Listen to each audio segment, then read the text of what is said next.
Hello, in this video we are going to look at Immersive Reader. Immersive Reader is an accessibility tool built into Microsoft 365 applications and some other third-party tools. It's designed to support reading and writing through a range of features including read aloud, picture dictionary, translation and some grammar options, as well as adjustable font type, size, colour and spacing.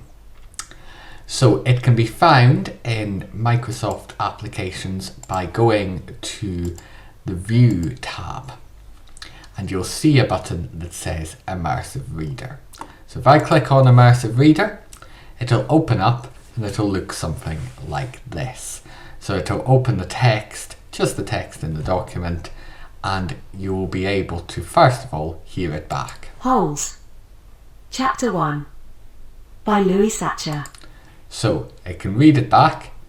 There's settings for the voice that you can speed it up, slow it down, change it between male and female.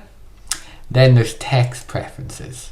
Now when you first open it up, it'll probably just display on a white background, but you can change things. So you can change the size of the font, you can change the spacing, you can change the font type, and also the background. So that background comes in when you've maybe got dyslexic learners who need a certain background to have the good contrast, or those who struggle with some sort of sight difficulty.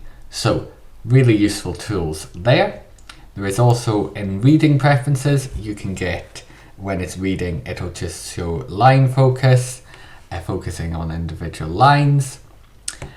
There's also the translation tool. So if I click on a word, let's have something, lake's a good word to choose.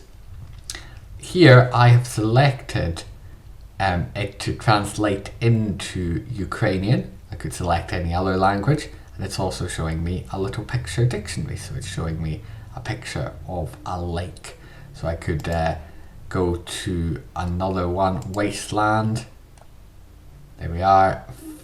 Flat or dry. There we are, dry. And if I go into reading preferences again, and I wanted to translate the whole document, that's also possible. It'll take a second and you can see it's translated, and it would also play back in the translated language as translated back. Finally, there's some grammar options, so you can split words into syllables, and this almost becomes a teaching tool as well, because you can split it into types of words. So you could investigate nouns, verbs, adjectives, adverbs as well. So that is Immersive Reader. As I say, it's available not just in Word, but in most of the Microsoft 365 tools, including forms. So if you open up a form, you will see the Immersive Reader button there, and also on any question. So you can open it up, and your formatting, the options you choose, are saved within your Glow account, so it'll open in the same way every time. So you notice mine is opening in blue, the blue background as it did. It is also available in things like ThingLink. You notice the little symbol here. It'll open up, but in third-party tools, you would need to change the settings again. But there we are. That is Immersive Reader.